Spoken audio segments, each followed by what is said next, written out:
Meeting of the Finance Standing Committee is called to order at 9:35 a.m. on April 29, 2025.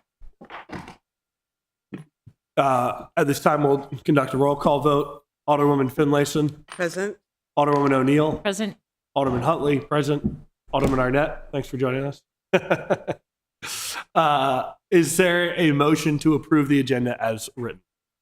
Move approval of the agenda as written. Second. All those in favor say aye. Aye. Is there a motion to approve the minutes from the April 28th Finance Committee meeting? Move approval of the minutes from April 28th, yesterday. Second. All those in favor say aye. Aye. Excellent. Thanks so much. Well, today's Public Works Day. Very excited to have you guys here. You know, this is one of my one of the departments I pay a lot of attention to. I probably shouldn't say favorite, but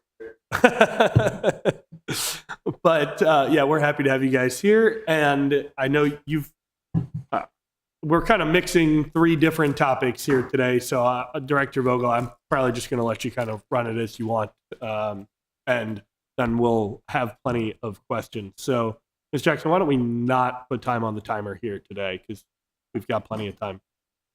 And yeah, Director Vogel, I'll turn it to you. Let's start with introductions. I'm Bert Vogel, Public Works Director. Marsha Patrick, Assistant Director of Public Works. Ann Roederer, Stormwater Engineer. And I'm Dave Heider with Stantec. And Dave's going to kick us off with the rate studies. All right, great. I don't know if I have to do something to get it to come up on the screen. Let me get on mic. Yeah, you're good. Just gotta get really close. Perfect. All right, very good. Thank All right, so good morning, everybody. Today we're going to go through the Enterprise Fund rate studies. And feel free to stop me at any point and ask any questions. The topics we're going to talk about in terms of our agenda would be, first, I'm going to go through the water and sewer funds. Then we'll talk about the stormwater fund or the water restoration fund, and then wrap up with the refuse fund. So just to start off, in terms of how we look at these each year, we've worked with the city for a number of years now. And our typical approach is first to develop a financial plan. And essentially what we're doing there is we're looking, what does it cost to provide each of these services, both today and into the future? So we do look out over a 10-year projection period. As a starting point, we're given the fiscal year 26 budget as the start, and then we forecast for each of those line items going forward over that 10-year period.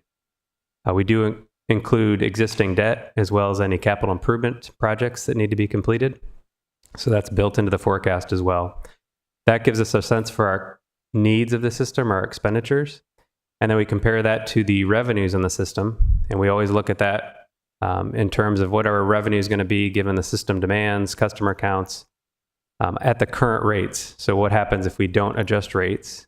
And then we can compare the two, our revenues versus our expenditures, and evaluate whether we're able to meet those expenditures. And if we don't, what's that going to do to our cash balances for each of the funds? So that's the big picture overview. We do that for each of the funds. And so first off, I'll jump into the water and sewer fund. And again, that's starting year revenue requirements. So we're looking at fiscal year 2026 for water. Revenue requirements are about $11 million. You can see the various components, operating and maintenance expenses, about $6.5 million. That's the day-to-day operations of the system. We do have some cash-funded capital, so projects that are funded from cash, $1.1 million. And then you have existing debt service. So borrowings you've made in the past, you have to pay off that debt service, about close to $3.5 million. The key takeaway for water is that the forecast is very similar to last year. So the overall budget increase, about 4.5%, is consistent with what we anticipated last year. On the sewer side, you can see the operating expenses make up the vast majority of the expenditures. It's about $8.6 million. You do have a little bit of cash funded capital, about $675, and then less debt service on the sewer side of $1.13. I do want to pause though and emphasize that there is quite a significant difference on the sewer side this year because of the increases at the wastewater treatment plant. They've gone from about $3.8 million up to $5 million in fiscal year 26. That's about a 33% increase. So we did not have that forecasted last year. And that results in an overall budget increase of about 17%. So that is quite a change from last year. May I? Mhm. Chair? Yes, said we could ask questions. Why the increase? It's our water treatment plant. I'm sorry, wastewater. Wastewater, okay, So it's the county's facility. okay. Yeah. Yeah. I thought we were talking about ours, but thank you. Yep. Okay, so now that revenue sufficiency, so where we look at the cost for water today and into the future. So if you go all the way down to the bottom, we're looking at total water expenses of about 11.32 million. We're forecasting that forward, given inflation by the end of the projection period. We're looking at about $16 million by 2035. Your current revenues from water, so all revenues on the system, are about 9.3 million in fiscal year 26. And if we don't change rates, we are seeing some gradual reduction in use on an annual basis. We're forecasting we're going to see some modest reductions going forward. So clearly, the current water revenues do not cover the current water expenses, nor will they in the future, given inflation. And looking at the sewer side, total expenses about 10.5 million, increasing to about 15 million by the end of the projection period. Similarly, we're looking at current sewer revenues at about 8.42 million. And again, we're assuming they're going to stay flat if we don't increase rates. And so we're seeing the similar dynamic where sewer revenues are not covering sewer expenses. So next, if we play this forward, and one of the key metrics that I mentioned is we're looking at the balance within the water fund and the sewer fund. So this is the operating fund balance within the water fund. You can see we're above that minimum target line in fiscal year 25, but we are drawing down on that target balance. On that balance to where we would be essentially going negative by fiscal year 29. This trajectory we've seen in the past, and we've talked about this historically. What generally tends to happen is the budget isn't fully expended and things don't look as bad when we roll it forward. So this actually looks very similar to last year. Last year, I think we were dropping below our minimum by fiscal year 28. We're now at the minimum as we play that forward. But again, if things held to course and we didn't do any rate adjustments, we would essentially deplete all the cash within the water fund. So looking at the sewer side, this projection does look quite a bit worse than last year. And that's because of the increase at the wastewater treatment plant. So again, we're above our minimum target in fiscal year 25. We are spending down towards that minimum to where we'd be below it in fiscal year 29. And then essentially we would go negative by fiscal year 30. So again, negative trajectory. And this does look worse than last year. I think last year we weren't going to go below the minimum until like 2033. So those increases at the wastewater treatment plant are certainly having a big impact. So what we're recommending in terms of a financial plan is adjustments to the water and sewer revenues. On the water side for fiscal year 26, we're recommending a 4.75% increase. Similarly, on the sewer side, 4.75. And then we think going forward, you're going to continue to need increases at those levels. The 4.75 is what we showed last year, so it is consistent with that for the water side. But on the sewer side, last year we were thinking we could do 3% increases, but with the increases at the wastewater treatment plant, we are thinking you need to do higher rate increases at 4.75. Once we play this forward and get past fiscal year 29, we're anticipating you're going to continue to have to increase rates. And if the trajectory does carry to where you're spending to what you're budgeting, you may need to do even higher rate increases into the future. And that's essentially shown here on the next slides. So again, if we do these rate increases, so this slide demonstrates 4.75% increases in water rates. Each of the projection years, we are showing you're continuing to draw down on the balance, but that would be obviously pushed out till like fiscal year 31 where we would go negative. Again, each year when we look at this, we are seeing that that gets pushed out further and further. But the revenues on the system are certainly not keeping up with the expenditures going forward. On the sewer side, again, with the 4.75% increases, we're showing that that would push out where the fund would be depleted by 2032. And again, this assumes 4.75% increases going forward. So bringing the two balances together, it is a combined fund, just again showing with the rate increases what the combined fund balance would be. So essentially we would drop below our minimum target by fiscal year 30 and then deplete all reserves by fiscal year 32. So what this would look like in terms of the actual rates, and this is where we could get into some of the structure discussions if you'd like. Your current water and sewer rate structures are shown here. This does assume a 4.75% increase. The way that you currently charge for service is that all customers pay a fixed charge for water and a fixed charge for sewer, and that's scaled by the size of your meter. So if you have a larger meter, you pay more in fixed charges. These fixed charges are assessed regardless of use. So if you are not using any water or any sewer service, you'd still pay these charges. In terms of the usage, you do have a residential and a non-residential water rate. Residential customers pay tiered rates. So the more water you use, the more expensive it becomes. And you can see the tiers are demonstrated here on the slide.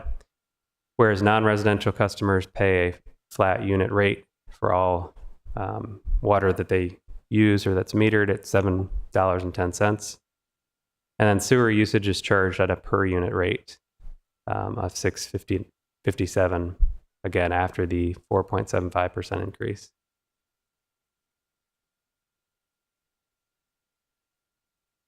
So what the typical customer looks like, you bill on a quarterly basis for water and sewer service. You can see the current water bill is about $92 per quarter if you use 12,000 gallons per quarter. The current sewer bill is about $90, just a little bit under $90. So a total of $181 for water and sewer service combined. With the 4.75% increase, the bill would go up to $190 a quarter. And then assuming you did 4.75 each year going forward, we'd be at $199 and then $208 by 2028. Just to note, the fiscal year 26 increase would be about $8.65 per quarter increase in the typical customer's bill. And then just a comparison where you currently stack up and then where you'd be after the increase compared to some surrounding jurisdictions. Again, this is a single family customer using 12,000 gallons a quarter. You can see that you are at the lower end of the scale here. It is important to note that the fiscal year 26 bill for Annapolis customer is somewhat of an apples to oranges comparison because these are all the current bills. We don't know what these other jurisdictions are going to do in fiscal year 26.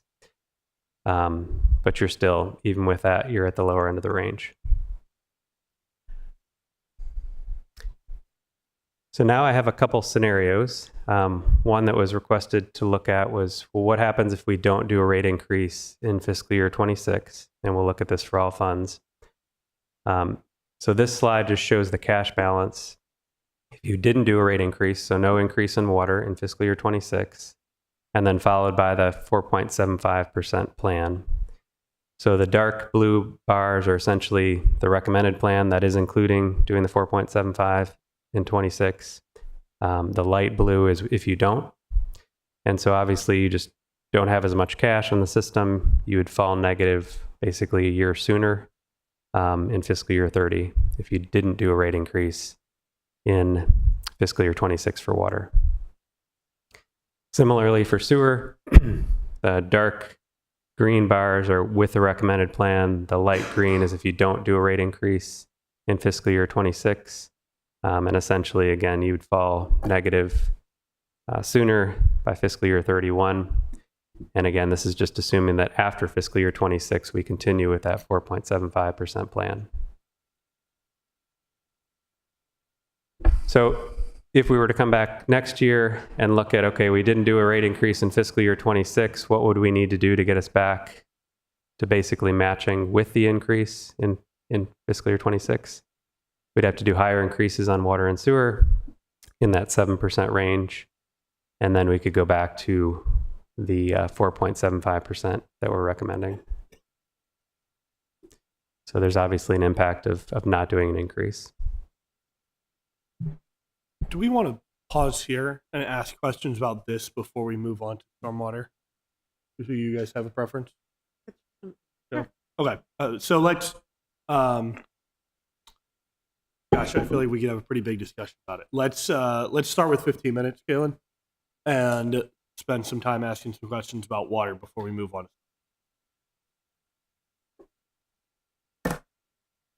I'll start with what you were talking at one point about keeping up with inflation. What inflation are you guys projecting for FY26?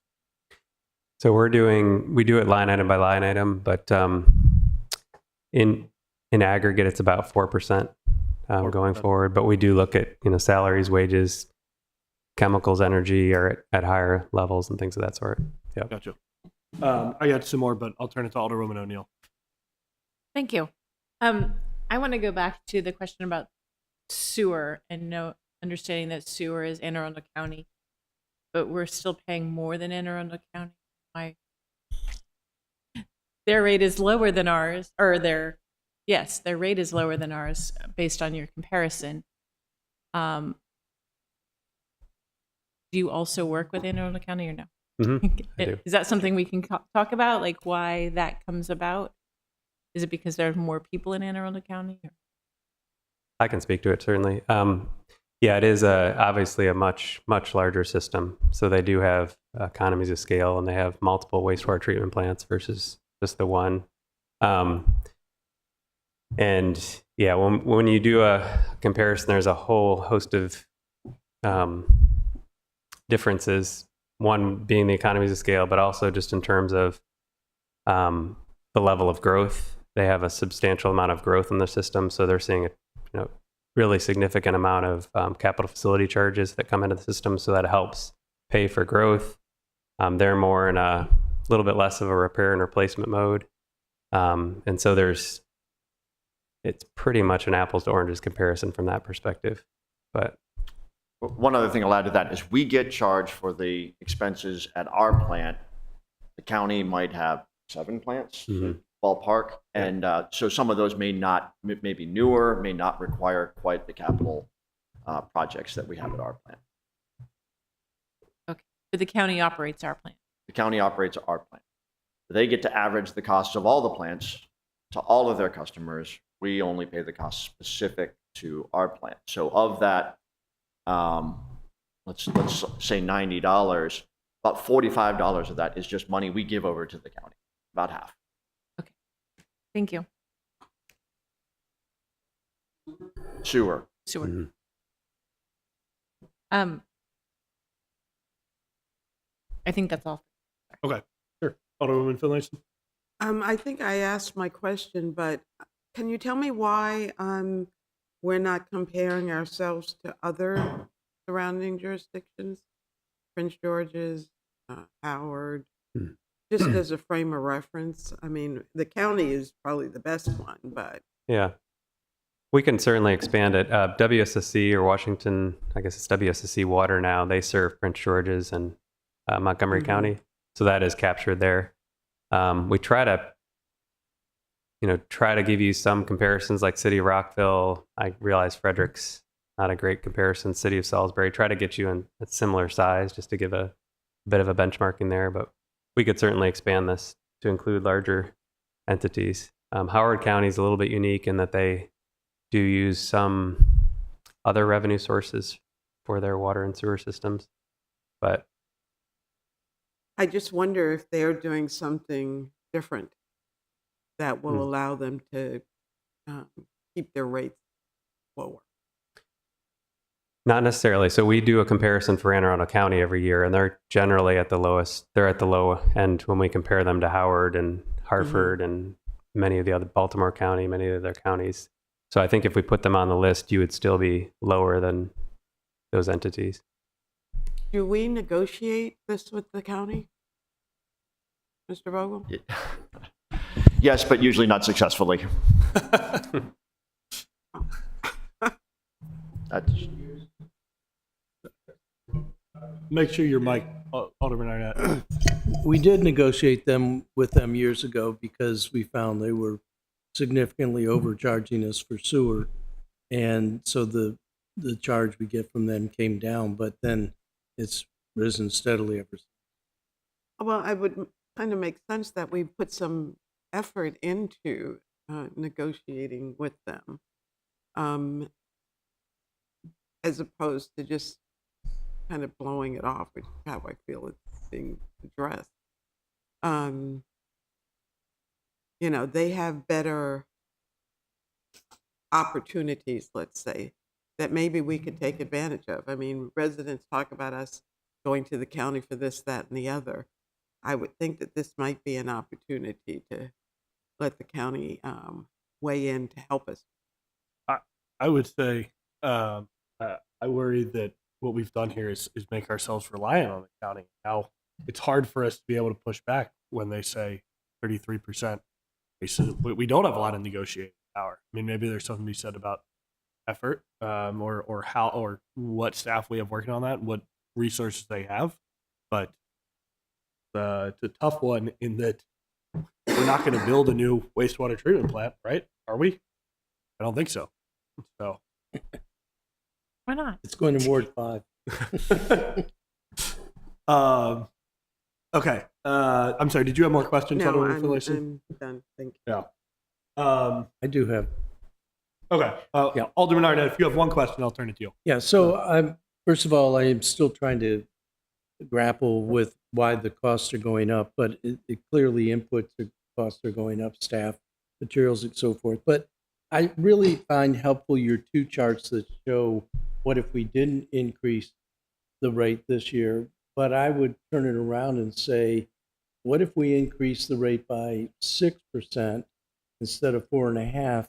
Does that push this crossover point back significantly? It seems like the sooner we raise the rates, the further out we push that crossover point.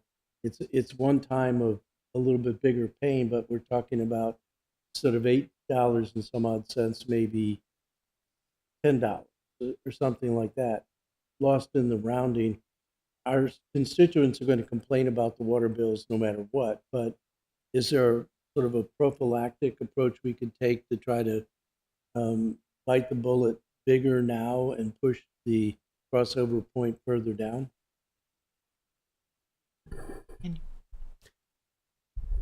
So it is 4.7 annually. I know, 4.7 every but year. I'm saying, what if we did it even more? Instead of 4.7, what if we increased it 6% annually and built up a bigger reserve for a longer period of time? We see the same chart every year. I mean, Yeah. there's a crossover point. Hmm. And question is it wise to try to push that crossover point further down? Because as you show, if we don't raise the rates this year, then the amount we have to raise them next year is quite a bit bigger. I mean, it's not a small amount. Hmm. So I'm reversing and saying, what if we did a little bit more this year and push this crossover point? Yeah, it would certainly help. The sooner you do the increase, there's the compounding effect. So if you do 6% this year, and then if you did 3% next year, that's 3% on the 6%. So obviously that helps, and it would push it out. The Water and Sewer Fund, historically, we've done this for a number of years, and every time we come, we do recommend that you do adjustments, and we continually see that we're pushing that out. We have maybe a 5-year window between when we go negative. And so that's made us, if I looked at this normally, I'd say, well, I'm really concerned in 5 years you're going to be out of cash. But because that has been moved forward year over year, that's caused us less concern. But with the increases at the wastewater treatment plant and the fact that now both funds are putting more pressure, we are, a little bit more concerned and thinking you do need to do higher increases. And to your point, you could do a higher increase in the near term, and that would lessen the increases going forward. Thank you. Thank you. That's a worthwhile counterfactual to consider. So I want to go back to a couple particular numbers. Water administrative costs going up 43%. Could you please explain? That's, I think, slide 6 or 7. Sorry, slide 5. FY26 admin charges increased 43%. I know that's a relatively small portion of the budget overall, but what accounted for that? Budget Manager Jake Trudeau. That is, we do a whole analysis, and that is primarily based off of if water, like if capital projects are moving forward. So this could be from an increase in water project work, related work, or this could be, an increase in expenses in the prior year. So there's a couple different factors that go into this, but I can pull and look specifically. I don't know it off the top of my head, but I can pull the information for you. Sure, that would be great. Could you just, and apologies, you kind of did this, but I didn't quite understand it. Could you, in simple terms, Mr. Trudeau, define what the admin charges are? Sure. So this is basically, it's an expense out of the enterprise funds and a revenue into the general fund. And the concept behind it is basically, let's just take, for example, finance. Finance does the billing for the enterprise funds, right? So it's all of the service departments doing work for the enterprise funds. Got it. Okay. Right? I think So it's covering those charges. That makes sense. Thank you. Yeah, let's talk some more about this 33% increase from the county. So, to what would you say is driving it? And then, to what extent do we have an ability to negotiate? I mean, I hear you, Director Vogel. It's not like you haven't thought of that, but I'd love to hear some more detail about what our options are on that. The first was the loss of an MDE nutrient reduction credit. So there were significant expenses, and then to do some capital upgrades to reduce nutrient loads on the Chesapeake Bay.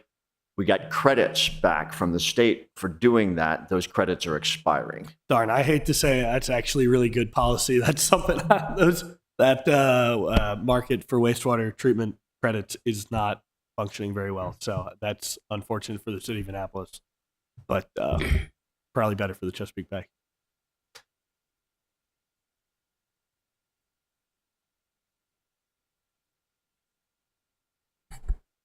So that was one of the big reasons. Were there additional reasons? Yeah, there is. I think there's also some capital costs. David can speak to those. Yeah, that a share of the cost, it's not just the operating cost of the wastewater treatment plant, it's also the share of the capital. And as they're doing capital on the plant, those costs go up. And my understanding is it's split based upon the allocation of the plant in terms of how much allocation the city has versus the county. And so those costs are included in that additional increase. So its operational costs have gone up, my guess is by inflation, but you also have those capital costs and then the reduction in the nutrient credit. And so unfortunately, going from 3.8 million up to 5 million, and it looks like it's going to continue to grow, not at that same level, but it's not going to come down in terms of going back to 3.8 million. So if I could just ask for two pieces of follow-up on this. One is if you could provide us with some additional detail on what's driving that 33 or $1.2 million increase in the sewer revenue requirements. Like break that down into, I heard those three pieces, what are 140%, 140%, 120%. I'd like to see that breakdown. And then the other thing, and I don't even bother trying to answer it right now, but if you could follow up with the data would be helpful. We get a distribution of usage rates. So I'm imagining a chart that shows us, what percentage of users are getting X number of gallons of water, what percentage are getting Y number of gallons of water. Just like a relatively simple bar chart of that to help us better understand the distribution. That would be helpful. Anything else? Households broken down by tier. Right. I would love if we can get it more detailed than tier. Like if we can get it, I don't know, into percentiles, is that possible? Well, yeah, we do have that data. We could do that for residential. I mean, each year in our report, we look at how the usage is falling into your tiers. So we do have the detail. I said So it's right, you could do percentile. it by 10% increments. Yeah, sorry, Quartiles would be 10% more would be normal, fine. what you would see something like this. Yeah, I mean, in an ideal world, it would be a continuous line that we could see, and it would probably have a long tail distribution. But at least if we could see it by, I said percentile, I meant by decile. If at least we could break it up into 10%, that would be Okay. helpful. Okay. I didn't want to guess at what the word for decile really was. So A follow-up question about us losing the nutrient credit. Can we restore back to the TMDL that we should be rated at?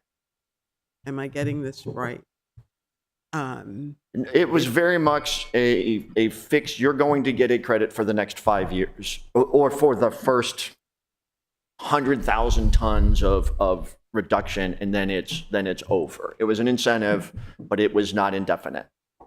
Okay, so is it now set for the next 5 years? Is that what It's you're saying? over. The credit is gone. We're not getting any more free money from the state. Okay, well, that was kind of what I was getting. So there's no way to bank the credits that we have earned for future use, but if it's not going to impact funding, then, okay, thank you. Thank you guys for being a little bit flexible with how we do this. I think it was probably more helpful to break that up and do questions now. But let's move on to the stormwater part.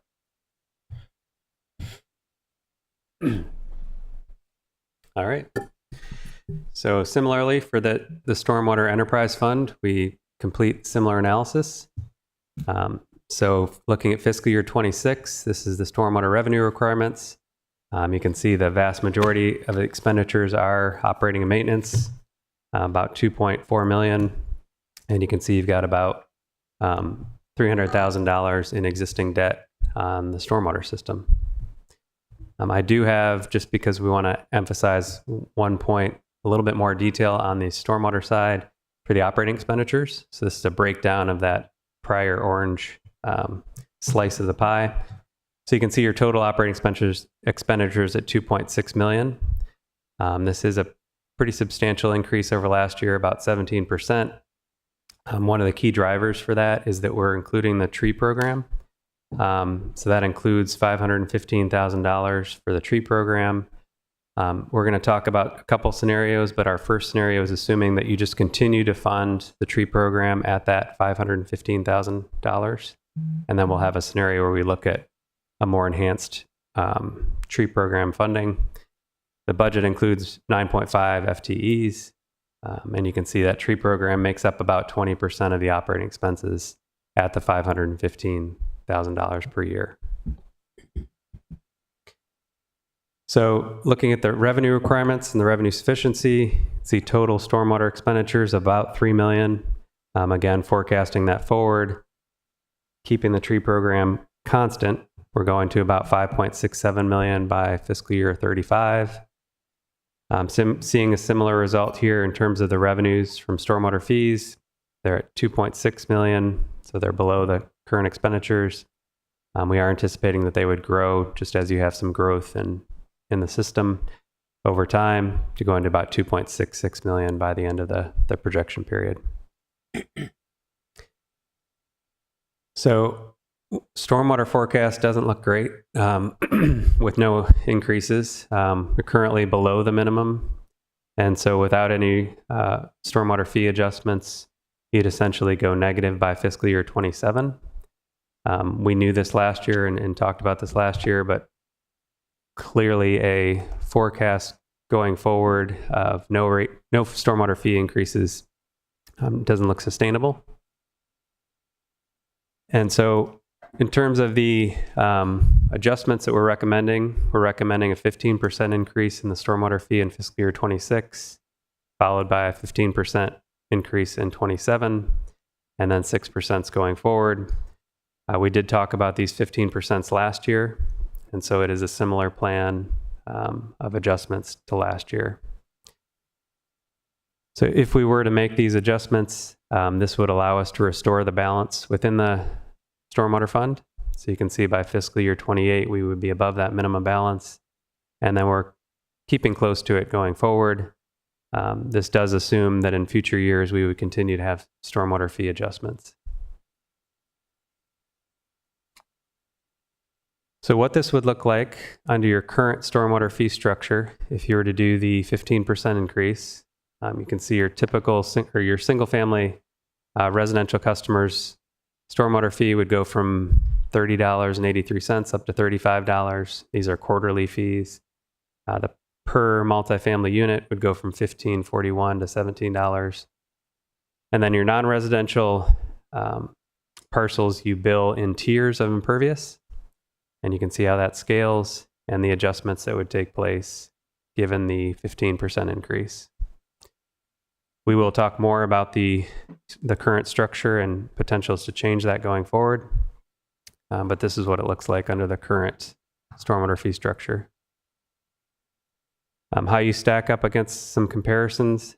So right in the middle right now at 3083, you'd move above Tacoma Park to at 3545. But again, somewhat of an apples to oranges because these are fiscal year 25 stormwater fees, and we're showing Annapolis at 26. So we did a similar analysis on the stormwater side where we said, well, what if we don't do that 15% increase in fiscal year 26 and then continue with the same plan that we showed, which would be 15% in 27 and then 6% annually. It does have a big impact. So the light green is with the recommended plan. The dark green is what happens if we don't do that increase in fiscal year 26. You can see you'd essentially go negative by fiscal year 29. So to the point earlier, an increase in 26 does have a pretty big impact, and the larger that increase, the more of an impact. So if we were to look at not doing the increase, what would we need to do in future years to kind of get us back on course? So no increase in 26, you'd have to do about a 25% increase in 27, and then an 18% increase in 28, and then you'd be back to similar 5 to 6% increases going forward.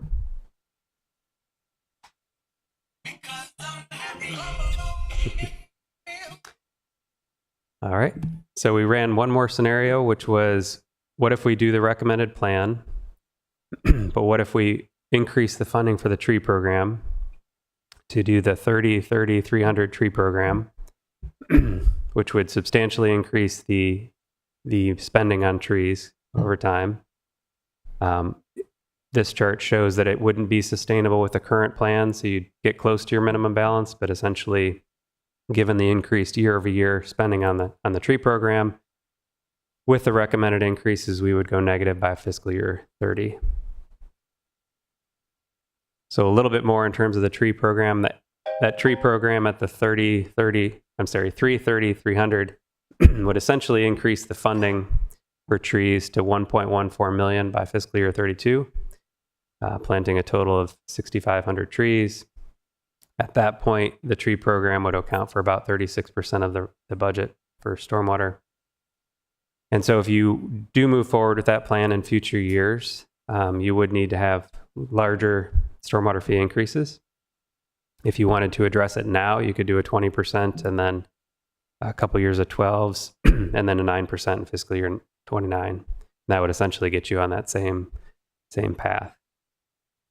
Again, the recommended plan assumes that tree program just stays funded at $515,000 per year.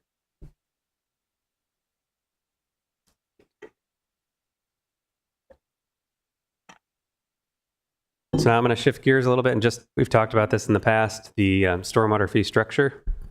As it stands right now, single family and multifamily pay on a per unit basis. So all single family pay the exact same, all multifamily pay per unit.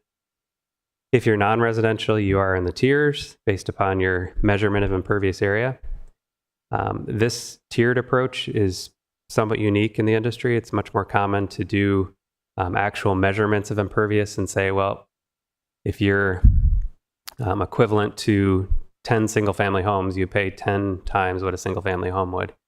This current structure that you have essentially caps what somebody would pay for stormwater. So you could have somebody that's got 500,000 square feet of impervious, and they're essentially capped at the top tier. And so we've talked about this before. Do you think it would make sense to move to something similar to what the county has, which is a measured per ERU basis approach? Could I interject real quick? Yes. ERU, could you just Yes. define that for me? That's equivalent residential unit. Okay. Yep. And so the typical single family home has 2,100 square feet of impervious. And so that's what we would define as an ERU. Yep. So what we've recommended in the past is consider transitioning again to something more industry standard approach where you charge based upon an equivalent residential unit. So an example is shown here. If you're 21,000 square feet of impervious, you'd currently fall into tier 2, which would be 5 ERUs. The current stormwater charge would be $155 per quarter. But if you use an ERU approach, that would equate to 10 ERUs because they're representative, again, of essentially 10 multifamilies of impervious, and they would pay $308. So it would bring some equity and proportionality in terms of the fee structure. There are some parcels that would see reductions, and there's some that would see pretty substantial increases. So what we've discussed with the Environmental Matters Committee and with staff is essentially that for budget purposes, we're recommending that you keep the current stormwater fee structure, but that city staff would provide an amendment proposing the alternative fee structure for non-residential parcels. And the structure would essentially go in place the beginning of fiscal year 26. At the same time, the city staff, and we're working with staff to develop a credit program, which essentially would recognize when people take action on their property to mitigate stormwater and give them a credit or a reduction in their stormwater bill as a result of that. Given the timing, what we're recommending is that from July 2025 to December 31st of 2025 to allow credits to be applied for, and essentially not to charge the new structure until that grace period has happened. So essentially the alternative fee structure would go in place January 1st of 2026. And part of the reason for this is we do want people to take advantage of credits and mitigate stormwater. But at the same time, there are some really substantial increases that would happen to some parcels. So we want that to think that that's prudent and appropriate. So I would be happy to take any questions. Thank you. I have a quick question. So last year in your report, you recommended that we do that for this year. And is this the plan that you thought of or thinking of last year for implementation? Yes. So we would implement it, but it wouldn't actually start until January, so halfway through the fiscal year. Yeah, and part of that was just the necessity of getting the credit program up and running and aligned with it because of the impacts that we're going to see on some of the parcels. That was the rationale for it. There's a significant change in the rates, what we were looking at last year and looking forward, and then what we're looking at this year. I mean, last year was 113 and 228, and I think you had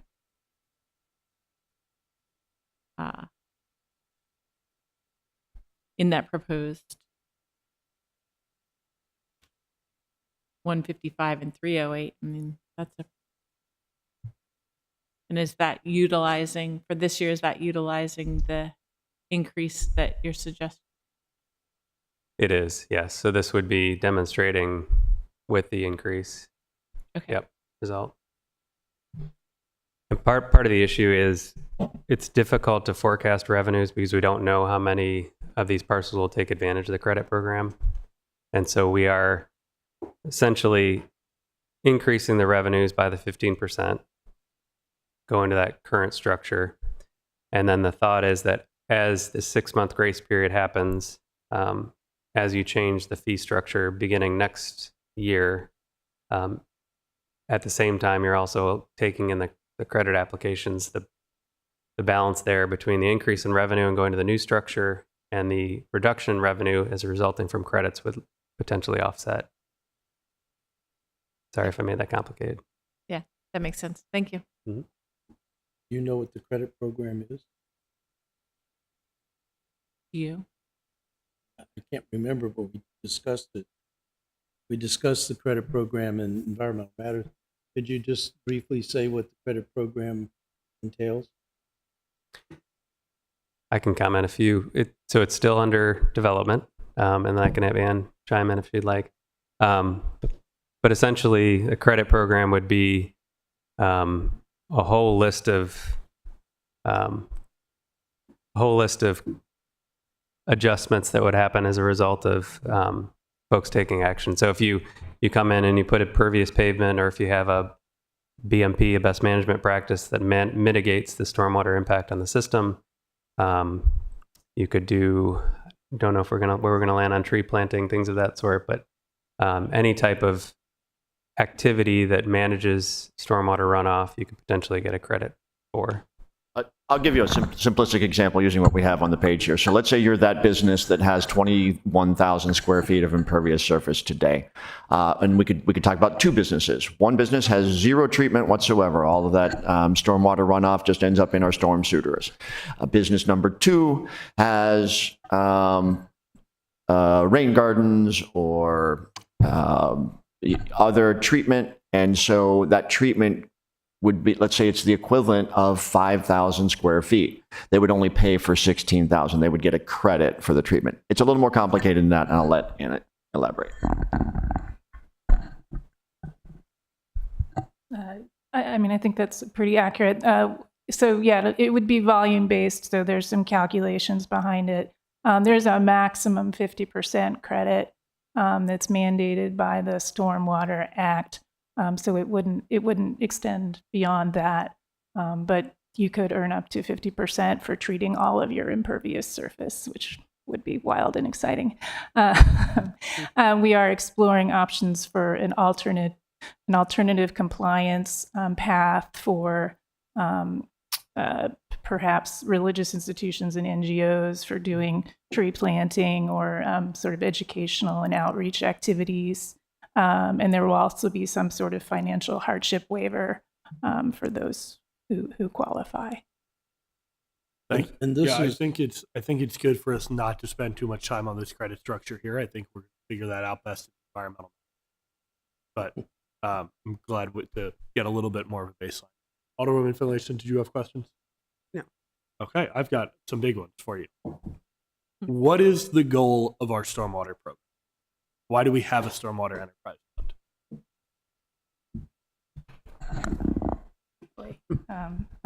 I got passed around a lot. Yeah, sure, go ahead. Okay, yeah, I think she can address it from the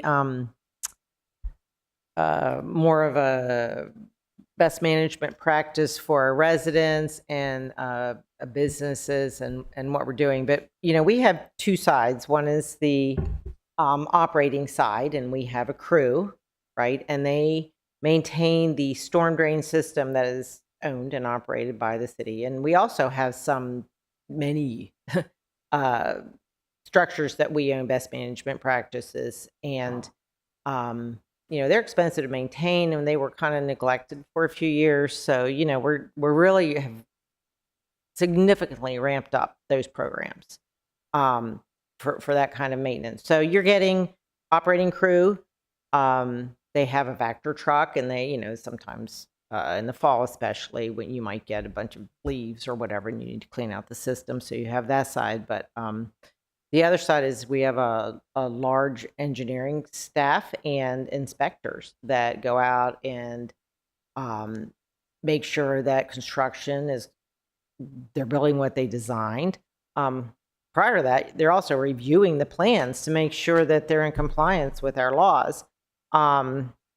So we Right. have all of that. I think I'm If hearing. I could just talk about, like, what are the objectives Yeah, of this program, thank you. right? Yeah. I see them probably I would characterize them in three ways.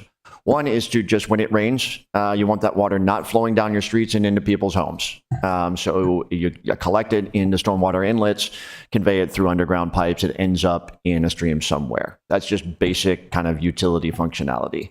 Another objective is to prevent erosion, because when you build impervious areas, you've now kind of changed the natural environment, and what we see is streams eroding. And then the third is a nutrient, kind of a water quality thing. And that's, we refer to that as the MS4 program. And that's really what kind I of, was getting at. Yes, Yeah. thank you. so it's three elements. Yes, you got to what I was looking for. Hit to meet our MS4 permit. And I appreciate you bringing up the other It's only two. one of the three things Right. we do with this. Yeah. Okay, that's an important point. Thank you. So part of what I'm getting at here is that is a huge goal of it to me, is meeting our MS4 permit. We know our MS4 permit gets measured in impervious acre credits, right? Or impervious acre units. Impervious acres treated is the unit for our MS4 program. What are we spending per unit of impervious acre treated?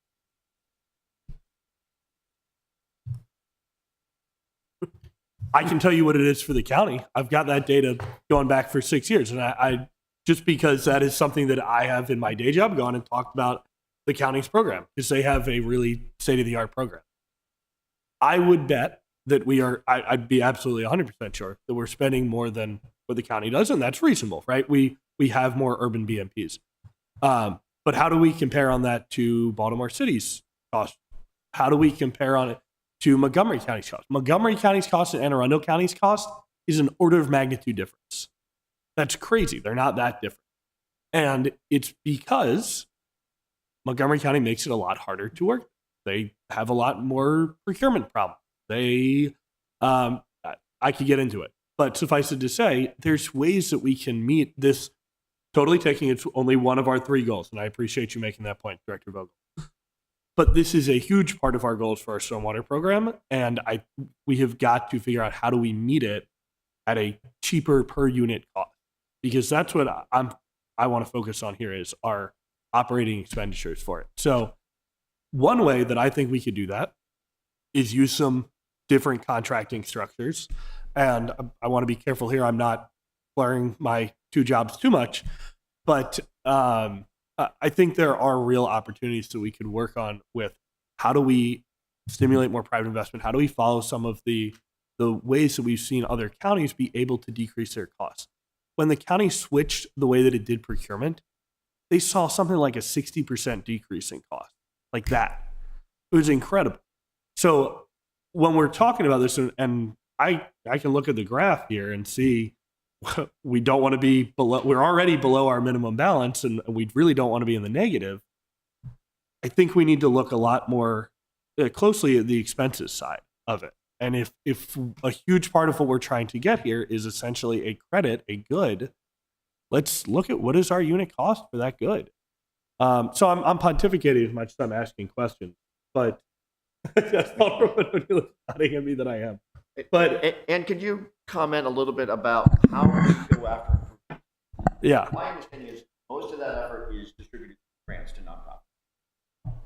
Yeah. And can explain. So I appreciate your comments, Mr. Chair, and certainly that metric is one that we look at closely whenever we're doing projects, soliciting proposals or providing grant funding for practices that are being installed within the city. And we work closely with the county on evaluating those proposals together using those metrics. It is true that an urban condition does create increases in the costs for a myriad of reasons, but certainly alternative implementation strategies. I imagine you're talking about pay for performance or other such things are things that we can continue to explore moving forward. thank you. I think ultimately what I'm getting at is I would love to see some suggestions on this on how do we decrease the expenditures to complement these, how do we increase the revenue? That's just not something that I think we heard a lot about in this presentation. So I'd like if you guys can get back. I think the fourth component that Director Vogel didn't mention is the public outreach and education aspect of the stormwater program, and bringing the whole team on board to understand the consequences of their actions, and that does have an expense that is a little bit higher sometimes than just going out and doing projects on your own without talking to people. Yeah. I mean, that's one of the questions I've asked a lot of folks before the committee is, if you had to cut something, what would you cut? And I would love to get some of those thoughts from you guys. I think my opinion is maybe that's one of the places that we start with, but I would ultimately like to hear your guys' opinion. We can follow up with that. Do I hear any other questions? I do have Yeah. 2 questions, actually. You have Kayla, why don't we- 9.5 FTEs. Are they new positions, or are they within the mayor's budget?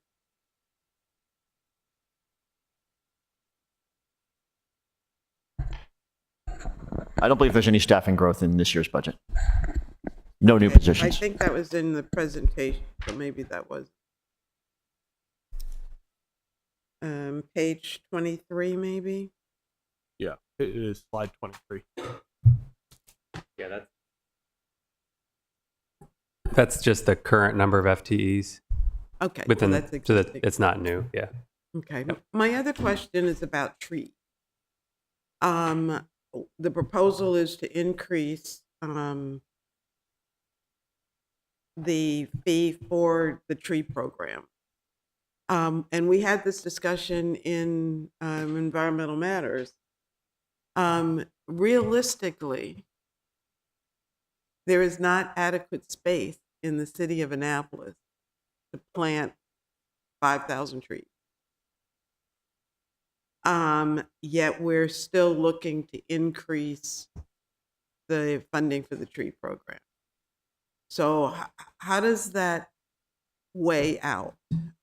Is there really a need to increase the tree program until we get to a level where we can actually utilize the trees that we're paying for? Unfortunately, that's not something I can speak to. Well, We're not the right group for that. who is then? How do we get? So the tree program is run under planning and zoning, our urban forester. And So maybe then- our deputy city manager for resilience would have some more to add. Okay, so Ms. Buckland, would you look into that for us, please? Yes. So while that's part of planning and zoning, it's not in your wheelhouse, but the proposal to increase the fees is coming through this proposal. Yeah, that's correct. And it's something that, quite frankly, I find a little odd. It does seem to me that maybe the tree program could be funded through the general fund, but I'm just giving my opinion there.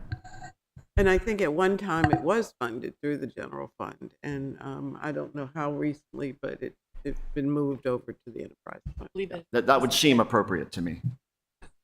I'm sorry? Amendment. The general fund would seem appropriate to me. Also in the comp. May I add? Okay. Yes, Mr. Trudeau. So in years past, so let's go before FY25, because this was an amendment for FY25 budget, was to add the tree program, part of the tree program, into the watershed restoration fund. Prior to that, it was funded fully out of planning and zoning. And then this year, we removed the funding out of planning and zoning and fully funded their ask for 26 out of the watershed restoration fund.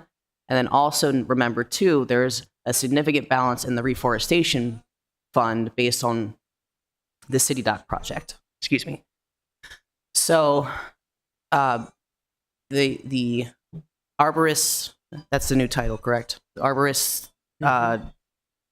salary now for 26 is split based off 50% general fund, 50% watershed restoration fund, and that was feedback from who's in that current role based on the duties that they perform. So we were able to alleviate the general fund and place the funding here based on duties performed. Okay, and the arborist is in planning? So sits in under hierarchy wise is in planning and zoning, but their salary is split 50%. Okay. Okay. And he did speak to us at our most recent meeting, I think it was, or the one prior to that. So which is where we got the numbers about the number of trees and the capacity for planting all those trees. So, okay, thank you.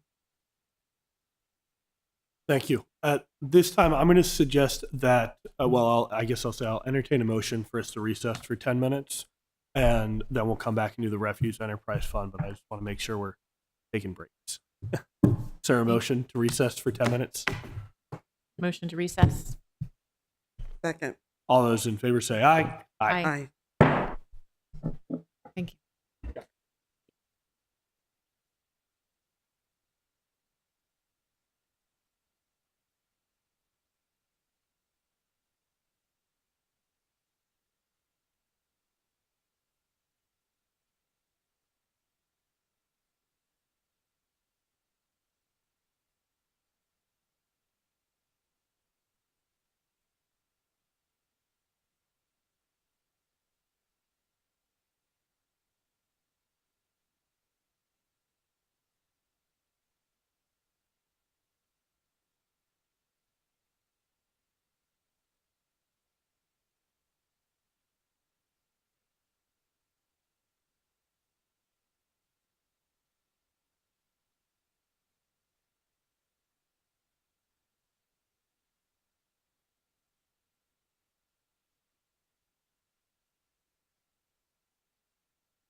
Finance Standing Committee called back to order 10:49 a.m. on April 29th.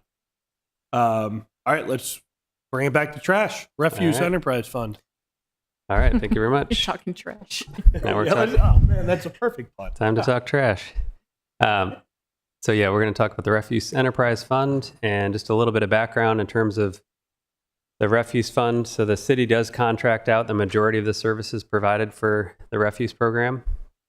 Just as a reminder that you provide refuse for residential properties in the city. Commercial have their own contracts. So this is just covering residential. The majority of the refuse fund expenditures are outside the control of the city. It's tied to a contract that you have for those services. And we have seen those contracts escalate. You're in the 7th year of your contract, so you'll be going out to bid this year as that contract comes to an end. In terms of the refuse fund, see the vast majority of the expenses are operating expenses, again, tied to that contract. About 81% of the O&M expenses are related to contract, 4.2 million in operating expenses.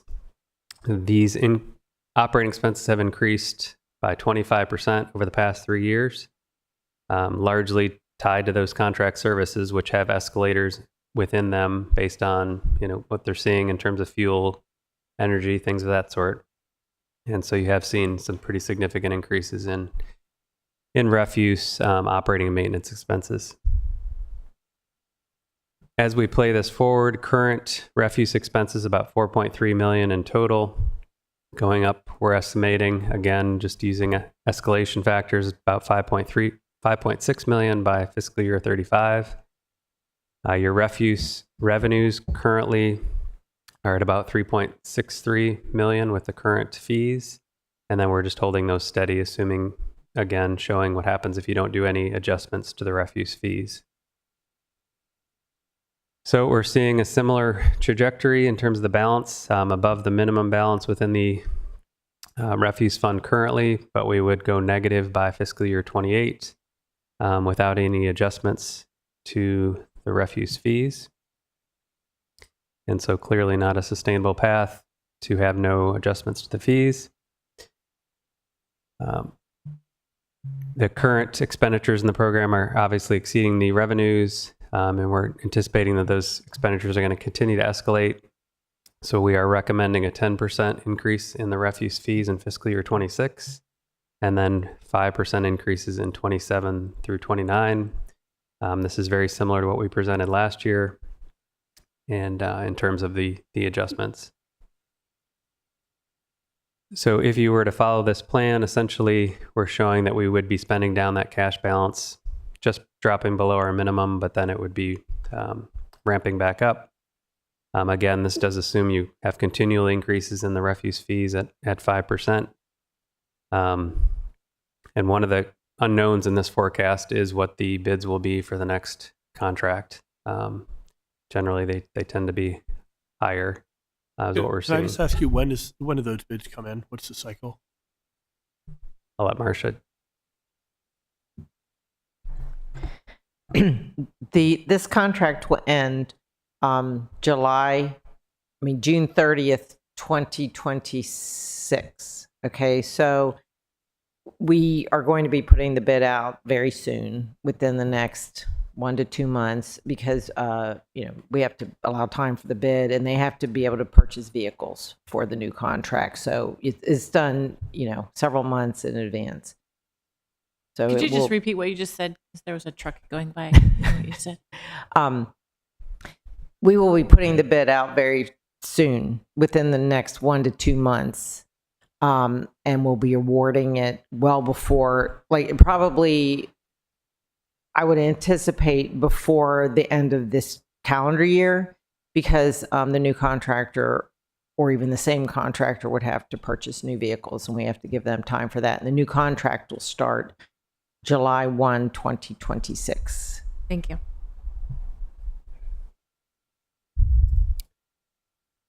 All right, so what this looks like, just in terms of providing some history, there was a period of time where you reduced the refuse fees, and they have gradually increased over time.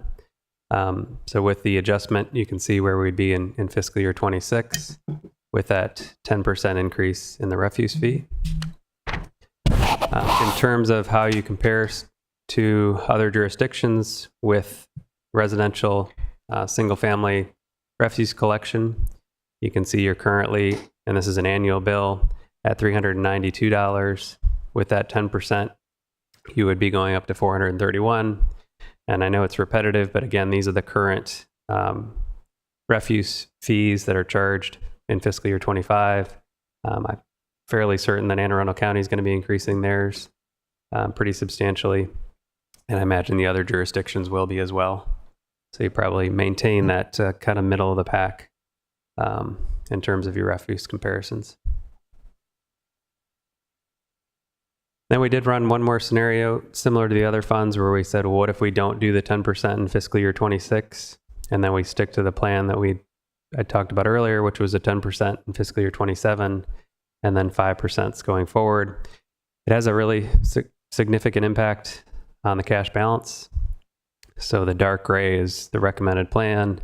The light gray is what happens to the cash balance if we just don't do the 10% and then stick to the plan. You essentially run out of cash within the fund by fiscal year 28. And so what this looks like in terms of not doing the 10% in fiscal year 26, we're estimating need to do a 20% to kind of make that catch up in 27. And then you could be back at that 4 to 5% range in future years. And I believe that is all I have for the refuse. Alderwoman O'Neill. Thank you. So Director Vogel knows where I'm going with this. We continue to have questions and concerns about trash. The woman who lives in Wardour, who they were stopped going down her little roadway, the noise that they're making. They were in my neighborhood the other morning at 6:17, which I believe is before they're supposed to be there. And I know it was 6:17 because that's when my alarm goes off and that's what I heard out front. They're not picking up trash unless it's in a bin, even though if it's tightly closed in a bag, or there's so many issues. And when we renegotiate, like, we don't have any pull, right, to make any changes whatsoever. It's just whatever they say goes. Well, we have one more year under this contract, right? So we can adjust the new contract if we need to. I'm just frustrated that we're going to, possibly increase fees by 10%, but yet we're not getting any additional service. In fact, we're getting less service. There's less and less that they're taking. And then we end up having trash. I'm getting a call from a gentleman who lives next to a short-term rental, and the short-term rental people put their trash bags out. And I know he's calling to tell me that the bags didn't get picked up yesterday.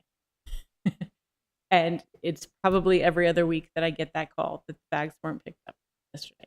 He's at the point where he's like, I'm going to stand out there when the trash man comes, but we never know if he's going to come at 6:18 or 7:15 or whatever.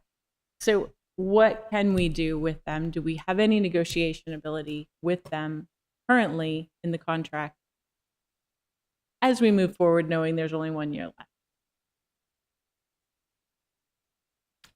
Go ahead. It is not in the contract that items must be in a can. That's our policy, that items must be in a can, because we have had many more complaints about animals getting into the bag. So we do enforce that it must be in a can, because there are certain neighborhoods who've had horrible issues with primarily turkey vultures. And they requested that we enforce this. And this is when we had Director Johnson here. And we started a campaign to really educate people that it had to be in a can. And we directed the contractor not to collect items not in a can in order to keep the city clean. but it's doing the opposite because now we've got trash bags when people don't follow the rules sitting there Well, unless then we they, call. oh, sorry, didn't mean to interrupt you. So we give them a notification that they must have a can and use a can. Or, that could become a violation of a city policy. And generally people do comply, and you mentioned short-term rental. They're often a problem because a lot of times people put it out on the wrong day because they're leaving and they just sit it out there, and then it sits out there and it becomes even more problematic if it's not in a can. I would expect that short-term rentals would have cans and they would tell people to use the can. So I'm not sure how to deal with that particular issue because our goal is to keep the city as clean as possible. I guess I would add that if we need to step up enforcement and go be a little bit quicker to find people, we can do that. Generally speaking, it's a notice and, 1 or 2 rounds of warnings before we get to that citation level. And I understand that. What I'm getting from constituents is because we're talking about increasing costs, costing more and more and more, and they're feeling that they're getting less and less and less. And I understand the policy about not having it in bags, but I can tell you that, my neighbor next door had a party and there were a couple of extra bags. Today, yesterday was trash day. And it would be nice if a resident was able to call and say, look, I have more trash than will fit into my 2 cans because of this, and please pick up if there was a number, if there was something. It's a customer service point of, I understand you don't want the trash bag sitting there because the vultures get in, but on the flip side, then trash is sitting on the curb for an extra day, whatever the case may be. So there's still trash sitting there. It just happens to be in a bag that wasn't picked up by the trash man. So that's my question. It's probably not budget related, but it is because we're talking about increasing by 10%, and that's going to be the pushback. You're increasing our fee, but you're doing less and less. Not you, trash. Right. Alderwoman, when you started this conversation, you mentioned a couple things. You said the not picking up on with if it's not in a can. There was something about not coming behind. You mind just restating those things where you feel like we're getting less, so we can make sure those get addressed? There's at least one, and 1 out of 40,000 people I get, but there's at least one person who has had trash picked up forever and a day, and the trashman back down her little service road, which she signed over to the city so that we could access the pump house behind her house. And now they're not doing that. So we've got an 85-year-old woman that's taking a trash can up a hill 50 yards away because they're no longer backing down like they have for the last 25 years. That's one scenario that I'm dealing with. I believe Alderwoman Schandelmeyer also had one similar issue. It just feels like every time we turn around, they're saying, nope, we're not doing that anymore.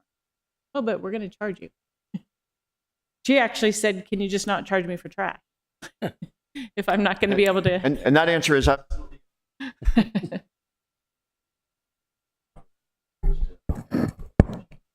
That's good to know. It's on or not? Is Director Vogel, can you get your mic? Sorry. That's something we could consider changing in the contract for short, right?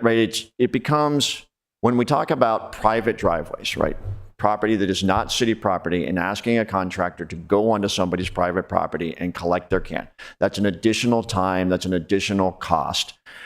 Becomes very difficult to figure out who you can say yes to and who you can say no to. So the simplest thing is to write into the contract, which is what it is now. You pick up from the public street. There have been these people that, pockets of they've just gotten taken care of, and the drivers didn't know any better. Maybe they didn't know that was a private road until it comes to the contractor's attention. Then they say, hey, we can't do that anymore. So that's where we've had, in my 2 years, about 2 residents come to us and say, hey, I used to get this service. I don't anymore. Can you do anything about it? And unfortunately, the answer has been, we really can't figure out a fair way to pick up trash from your particular location. But I guess I'll conclude with open to ideas. Yeah. I just think we need to have a good, solid conversation about we're increasing it by 10%, and what are you getting out of that 10%? I think if Dave, could you bring up your slide where you have the cash balances? The way I've looked at this, this always comes up every year, that we have been providing the trash service. We've been collecting less money than it costs us to perform the service and drawing down on a cash reserve. So somebody in the past paid more than they needed to or should have. That's probably not the best choice of words. And we build up a large cash balance. As our costs have increased, we've not increased our rates to catch up to those costs. We've just drawn down that cash balance. And so we're slowly every year, and we've been doing this probably for 4 or 5 years now, drawing down that cash balance slowly.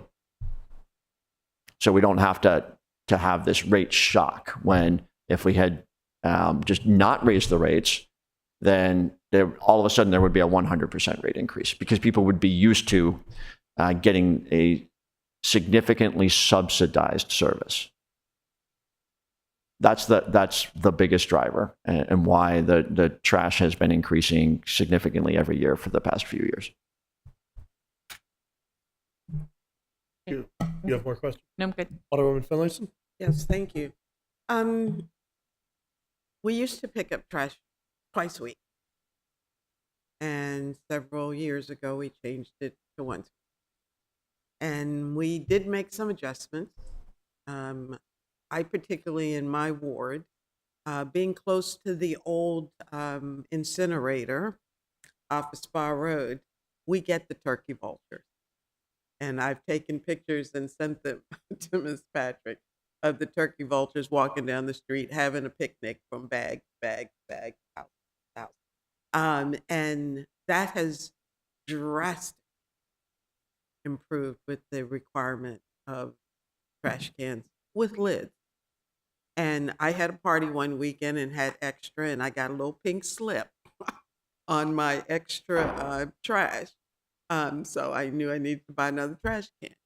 But everybody else learned that lesson, at least in my community. And so that's a good thing. What I recall also was there used to be a gentleman who would drive around after the trucks have been through and just kind of check on stuff, make sure everything was picked up. And maybe if something was forgotten or there was a mess in the street left by the drivers, he would take care of it. So do we still have, and that was our employee, I believe. So do we still have that, I'm going to call it a service? And if so, can we expand it maybe? Because there seems to be a need. Well, at that time, they were all our employees, which you know, the decision was made to outsource. We do, so we will have the contractor go back if there is a problem like that. And people call in every day with that kind of complaint, and we will send them back, or, you know, I'm sure you know our supervisor, Mr. Brooks. You know, he will go check on whatever, and, you know, it may be a little more complaint driven now, but people generally let us know, and we do try to go back, and if there is a problem, correct it. And usually we do it the same day. So, you know, it's slightly different, but I think we're still providing a similar service. It's just maybe, you know, there is a collection truck, right? Several out, but then they have a supervisor. It was one of the outsourced trucks that this guy would kind of. There is follow one. behind. I mean, they always have to have a supervisor in here. Yeah. really they should be doing that. Hopefully they are. But they miss things, and if anyone has that kind of an issue, we really do want to know and address it as quickly as possible. So there are a lot of people out there on a daily basis dealing with trash.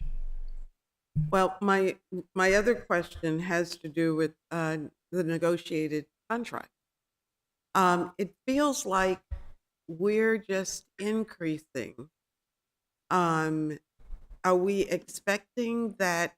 I mean, the contractors know what our budget is. I mean, this is all a public process. So they know whether we're going to increase rates 10%, 15%, whatever. So why wouldn't they come in with a higher rate? Because they know we have the money. We don't negotiate. It's a fixed bid. It's a bid contract. It's a what? It's a bid contract. bid It was a fixed price bid contract with adjustments, I think, for fuel costs and maybe one or two other things. But my premise still applies in that those who are No, ma'am. applying, who are submitting their bids, you're saying they don't look at our budget and see how much we have allocated for this? Oh, I think you're talking about when we rebid the contracts. Yes, that's what I'm Sure. talking Yes. Everybody knows kind of what the going rates are. Absolutely. So if you're bidding against the incumbent, you know what the incumbent is being paid. That is a, I guess I would characterize as fact of life of public contracting. But do you understand what I'm asking? And What I've observed is that often results in a fairly competitive from a pricing standpoint. But what you'll see is some I've seen and experienced a lot of service challenges where the contractors don't perform because they bid on a razor thin margin, and then have a hard time performing to their bid price. And we've seen some of that, and we've Right. changed contractors Right. As a result of that. I guess I'm just trying to get to, as long as we continue to increase the fees, we can expect our contract, the bids to go up commensurate with.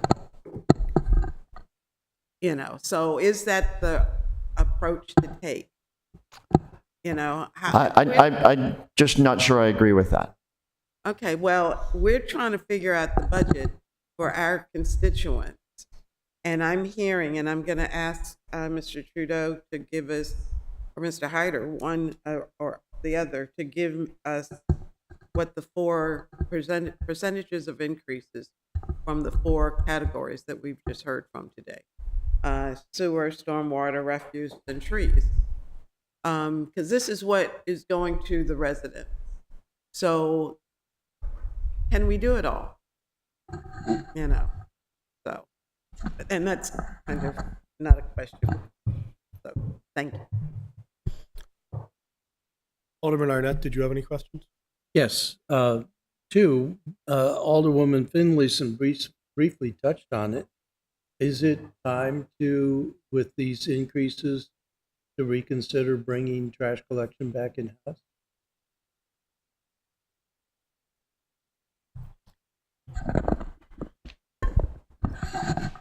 That would be a substantial effort. I would expect that would result in higher costs, ultimately. Now, the benefit there is that when you're doing a major snow removal event, you've got a much bigger staff to draw on. That's probably been maybe the biggest impact of this decision. But I would expect the city has saved a lot of money over the years.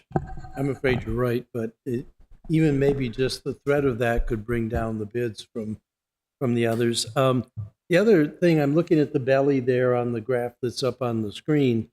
What in a sensitivity analysis, what if in fiscal 27, instead of going from 10 to 5, we went to 10 to 7 to 5 or something like that? Does that take that downward slope out some?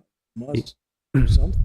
Yeah, it would. It would keep you at the minimum balance. And since the city doesn't adopt a multi-year rate plan, you look at this every year. It's kind of why we're comfortable in seeing it drop below that minimum, but future adjustments would potentially be needed.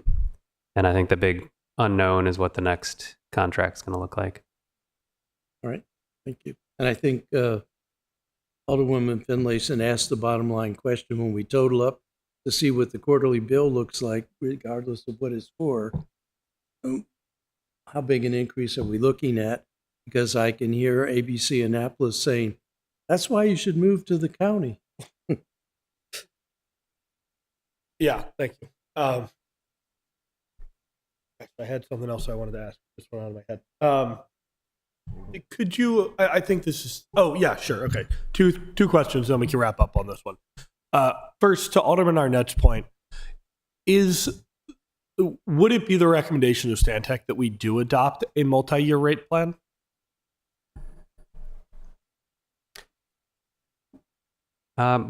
We do have communities that adopt multi-year plans. Given the dynamic nature, I think it's appropriate to not adopt a multi-year plan. Given the variations we're seeing and the prudent management that takes place in terms of the process, I think it is appropriate to do an annual, because the potential there is you adopt a multi-year plan and then it doesn't work out. Sure. I mean, I'm imagining something more like our capital improvement plan, where we at least put down in writing what we expect to do in the future, even if we're not tying our hands to it. But something to think about. I appreciate your feedback. Mm-hmm. The last thing I'll ask, and this is just for my own information, I guess that's what most of what we're doing is, could I get a bit of an explanation for the 4 positions that are in the city under the refuse fund, what they're doing and how we distinguish that from the work done by the contractor? Okay, the 4 positions are, we have an office associate, and she answers the phone, deals with the complaints. She keeps track of all the billing and makes sure those things are processed, because we have a collection contract, but we also have many disposal contracts. So the way our system is run, we have a collection contractor, but we have our own contracts with the disposal. Okay, so there's a manifest and they make sure it's charged to us. And occasionally, Anne Arundel County's trash could be charged to us. We have to make sure the truck numbers match, and there's a good bit of administrative work there. So she does that. And then we have our contract supervisor. He's paid out of solid waste, and that is all he does, is provide solid waste services. I mean, he goes out there and he's out there all the time when they're working, keeping an eye on problems and working closely with the contractor. And then we have a 2-person crew who empty the cans downtown. Okay, so that's what they do. And we also occasionally we'll have them just deal with any other trash issue. They are solid waste specific. Okay, great. Thank you. That was exactly what I wanted to know. Appreciate it. Are there any additional questions? Seeing none, I think we can wrap up our enterprise fund presentation. Thank you very much for everybody for being here. And we'll move on. We'll move on to the public works presentation. Thank you. Go ahead. Yeah.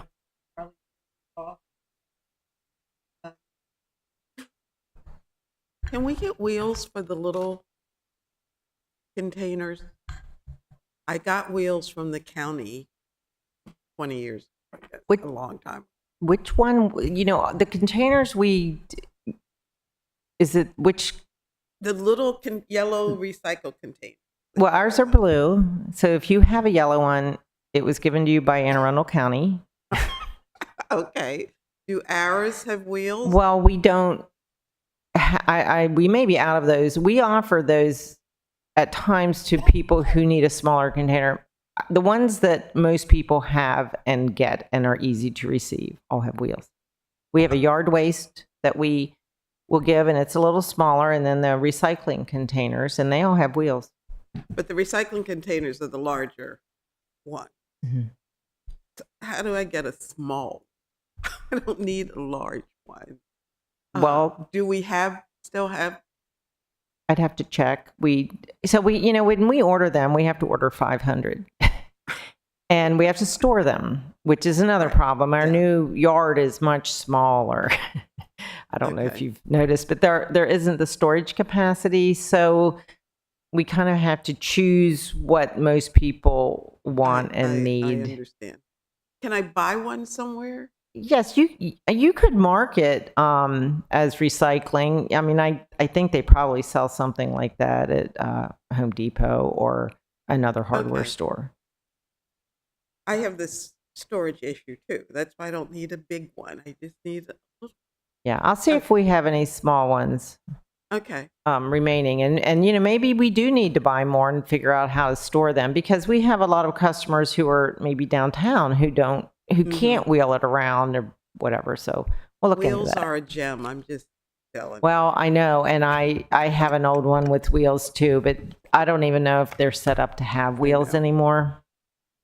Thank you. That was all off. Thank you. Well, it was getting recorded, so. I'm literally like, Okay, so let's swap over our presentation. Thank you very much for being here.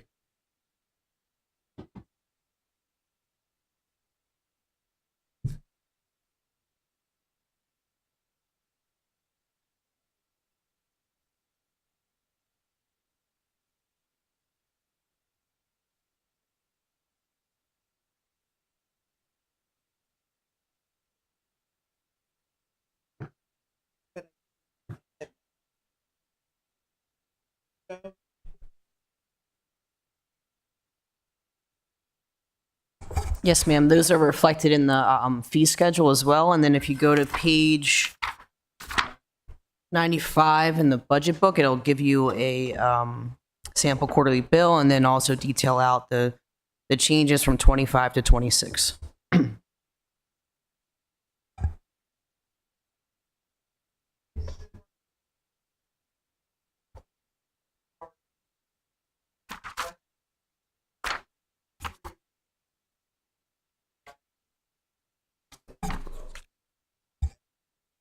Okay.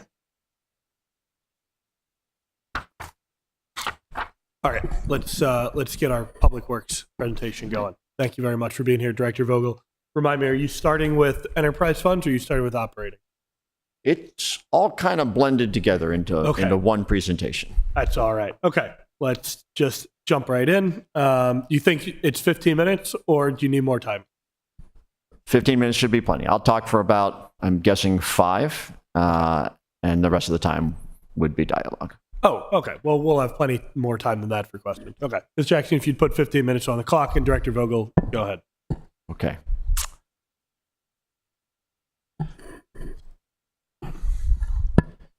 Number of FY25 highlights. I'm really not going to point out too much here other than that we are on track for our MS4 compliance goal.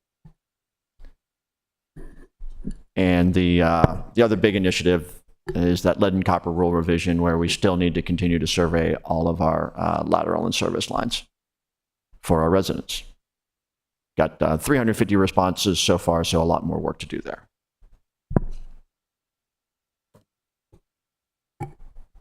Something I really want to at least begin the conversation on is that first bullet there. This is utility conveyance. Fairly lengthy backstory here, but we have a lot of private roads out in the city of Annapolis that have utilities that are either clearly private or in many cases ambiguous as to whether the utility systems were ever conveyed to the city. And it has, as we've looked at this issue for about the past year or so, it has become kind of apparent to us that there's a kind of a fairness thing here, where if you live on a public street, many times in single family lots or in single family housing, you have no responsibility to maintain anything beyond your property line. You know, the meter, the street, all of that is taken care of by the city. Yet you pay the same rate as somebody who lives in a condominium complex, where the only thing the city pays for is the street that's adjacent to that multifamily development, and then that homeowners association is responsible for paying for the repair and replacement of their water, their sewer, and their stormwater lines. Maybe when this was originally done, this was clearly a cost-saving things. When some of these areas were developed in the 70s or 80s, you can jam more housing in if you don't build something to the city's standards in terms of street width.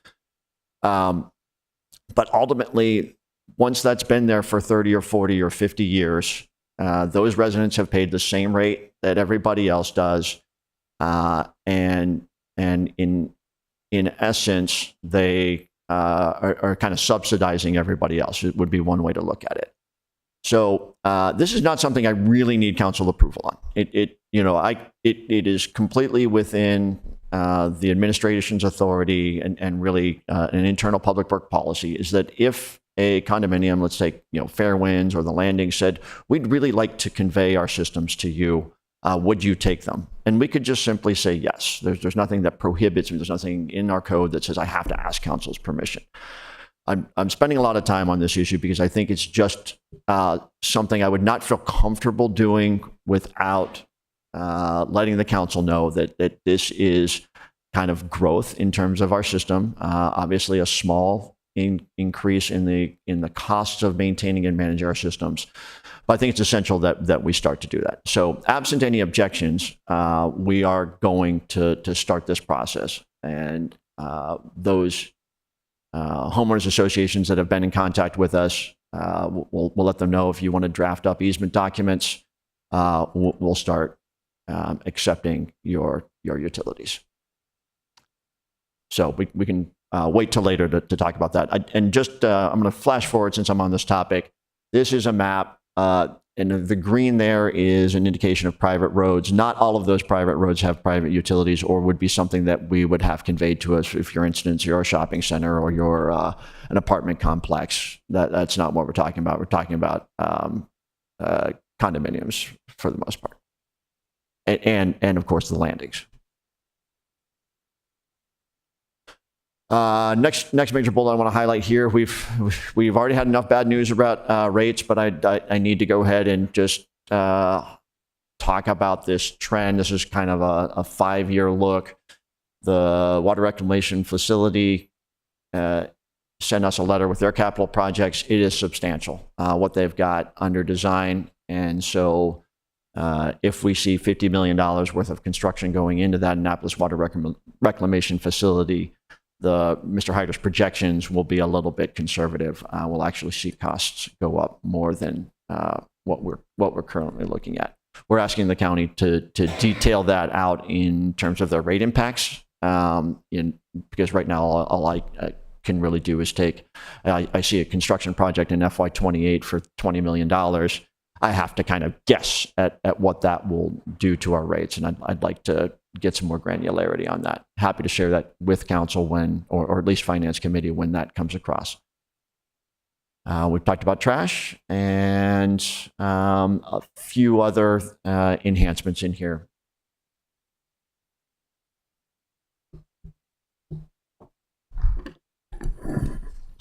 I'm going to quickly flash through performance measures. For the most part, without commentary. The first one there I am going to talk about potholes. I'm not sure we're measuring individual potholes. That's requests for pothole repair, and that may sometimes include, I think, 4 or 5 different potholes. But as an indicator of how good or poor of a condition we're in, low would be better. High would, if we see a trend of pothole repairs increasing, that would mean we're sort of underfunding our paving program.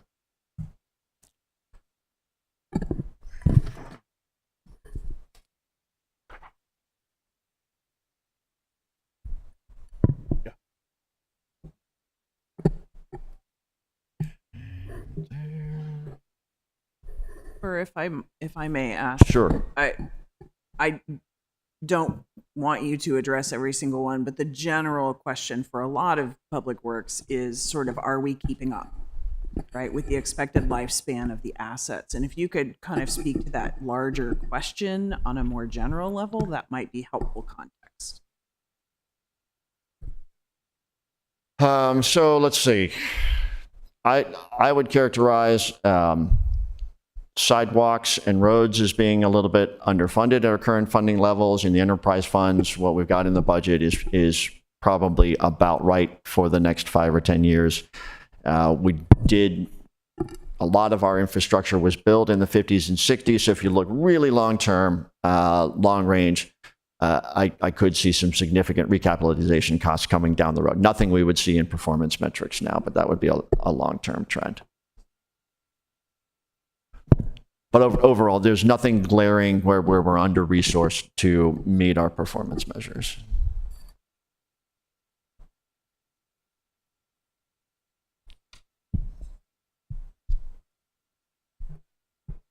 Somewhere in here is lane miles. Yep, lane miles of streets resurfaced. So a little bit of a good news here is we are ahead of schedule on our most recent 4-year plan, pushing into already doing some of the 2026 projects being worked on in 2025.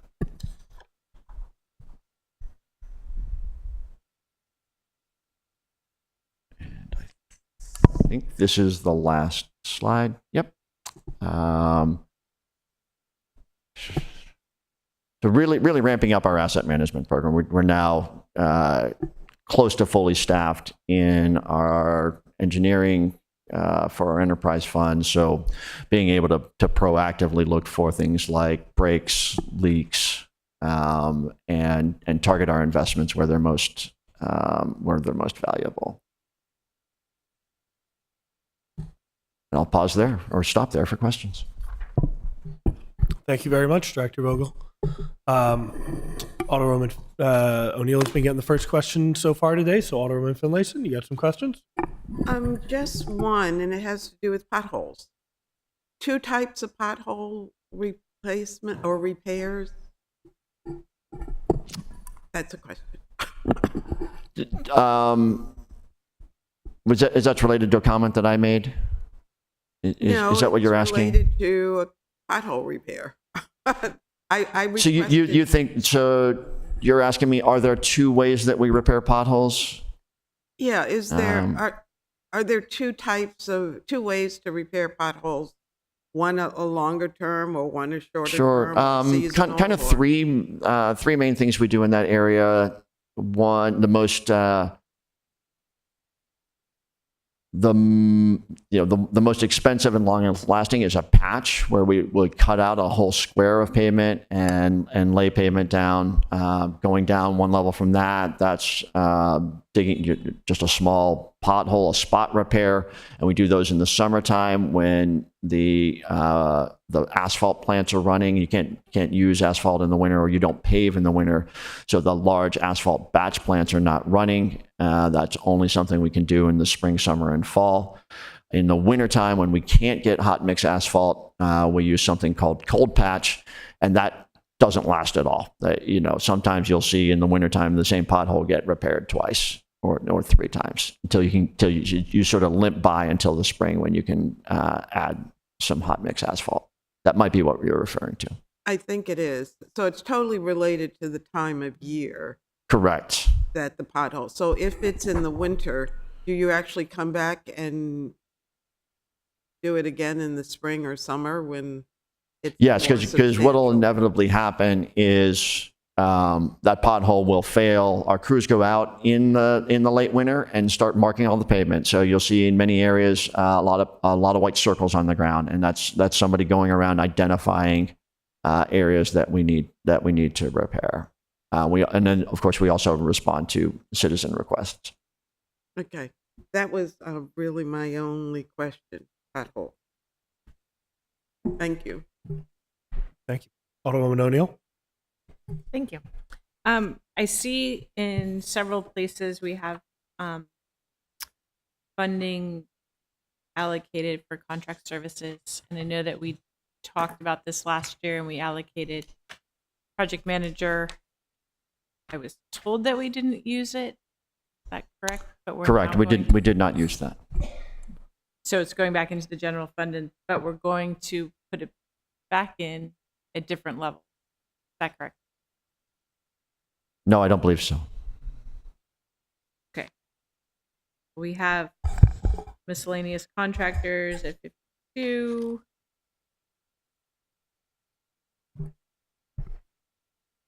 As contract services. Oh, okay. Maybe do we want Mr. Trudeau to clear it up? The 198.5 is included in the mayor's proposed budget. So do you think that you can use that this year to further along some of our CIP projects? No. I still don't think we'll find a candidate that to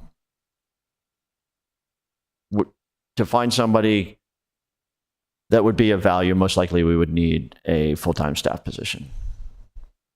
Okay. So how can we best move forward and get some of our CIP projects moving out of the CIP book? Budget amendment. I'm sorry? You would have to do a budget amendment. It would be if you're asking me, my recommendation is do a budget amendment, transfer that over to an increased staff position. An increased staff. Okay. And you had raised a very valid concern last year when we were talking about this, which is, would the workload decrease in the future and us no longer need this person, right? So that would be a very good reason to try to hire a contractor versus a permanent staff position. My response there is we do, see some turnover. We have people nearing the end of their careers. So we could always ramp down, 2, 5, 8 years from now if we weren't doing this level of capital projects and we wanted to drop that position. We certainly wouldn't staff if we didn't need the people. As a last resort, you can always do a workforce reduction, but I wouldn't see that as being necessary. Okay. Alderwoman, could you repeat your question for what you wanted to propose? So last year we added funding for a contract position. Yes. It's wasn't used.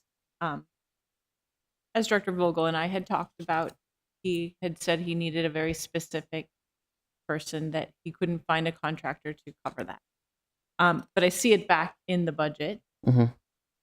but it's probably not going to be used. Mm-hmm. But we're still not seeing those CIP projects that have been on the books for 4, 5, 6 years moving forward very quickly. So my goal last year was to help move those forward. Yesterday, when we were talking with Central Services, there's $500,000 that are included in the mayor's budget that are supposed to be for moving CIP projects forward. Yes, ma'am. So is that in addition to the 186 that we're putting in DPW? And I just want the projects to move forward. I know you do too, but because you're probably tired of hearing me ask every 2 months when it's going to happen.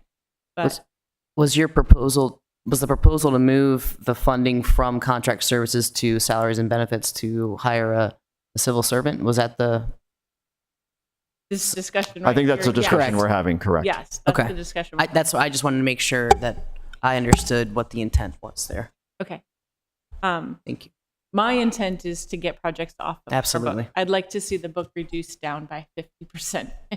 But I know that we keep adding new projects, but I have constituents that are begging for the completion of projects. And if an additional person would be helpful, then I am full in support of adding that additional position in that department so that we can work towards getting those finished. So I'm looking to the director for advice. If you can tell me the position that you want, I will work very hard with my colleagues to get that funded if it means that projects will move forward faster. It would. Okay. That'll be an amendment coming soon.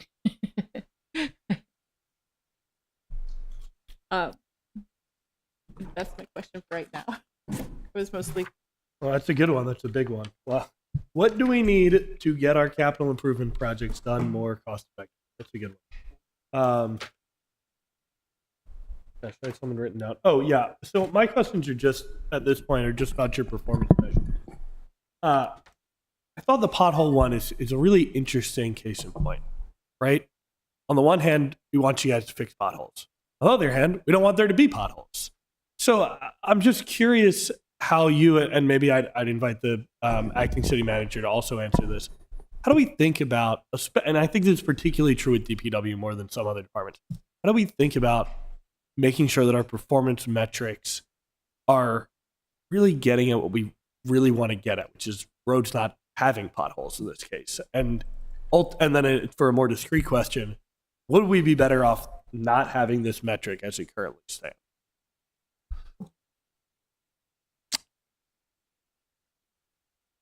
So specific to streets, there's probably three ways that I can think of to think about matching resources and then outcomes. One is the lane miles repaved, so that you kind of say, look, we think a 30-year replacement schedule is about right. Are you hitting that? You know, do you have enough funding to do that? And are you able to actually execute those projects, right? Through the contract tools that you have and the staff you have to oversee that work. So that is a reasonable measurement. The other measurement is potholes. Hey, that's kind of a very direct way of measuring the outcomes and the kind of condition. And it is a proxy for the condition. The other one is we do have a condition rating system. We could have the condition rating system as another metric. It just tends to maybe be something that would prompt a lot of questions, or if you change a little bit of the way maybe who is doing the evaluation, there's some subjectivity there. So that is another thing that we look at. It's not in these performance measures, but I just take a glance. How many zeros are out there? How many twos are out there? And are we getting, is just something sitting out there as a 0 or a 2 for 4 or 5 years before we got to it? That's not great. So that's just, a way that's a lens through which I look at that particular issue. And if I can jump in there, when we were having your that mic initial on? discussion. Is your mic on? Yes. Okay. When we were having that initial discussion about performance metrics here, that was actually the first thing I asked about was incorporating just directly a condition assessment of pavement. My understanding is that's not continuous, and in some sense the planning process for how many lane miles are we scheduling to do over these next couple of years is a result of a non-continuous, a periodic condition assessment of the roads. And so given that condition assessment, and Burr, if I misstate any of this, I'm hoping you're going to jump in and correct me. My understanding is, given that that's not a continuous measurement, what you end up falling back on in some sense is, okay, given that we have looked at that, here's our assessment then of what's needed, and did we in fact execute on that? So there is some amount of that condition assessment that sits in the background of that helps set the expectation for how many lane miles should you be doing. Is that fair? That's fair. I mean, a little bit. It's not that big of a town. We all get around it, and we can kind of see this probably would have been better if we could have gotten to this 2 years ago. And my feeling is that we're probably right in the middle of the road of other municipalities. Our roads are not in the worst condition. They're not in the best condition. We're kind of mediocre, maybe. Yeah, I mean, just speaking entirely for myself, if I could wave a magic wand, you'd have a continuous condition assessment that you could point to, and that would tell you truly what's the experience of being on our roads like. But given that that's not as available as we wish it was, you end up with going with something that's Ask a New Englander and they'll think like, well, you have fantastic roads, you know. So. I would love, I'm totally just making this up right now, but I would love if there were a tool that residents could have in their car that would record where they are, how bumpy they are on city roads, and give us some additional data. Just came up with that. Maybe that's $1 million idea. Maybe it's a $0 idea. But that would be really cool to get that kind of continuous assessment. Staying on that topic of continuous assessments, but moving over to sidewalks. So we do this road condition assessment every 4 years, right? We look at each street segment. As I understand, maybe it was Alderwoman Finlayson told me this, but somebody was telling me that in the past we have done that, something like that for sidewalks. And I know we've also had communities volunteer to do it for sidewalks.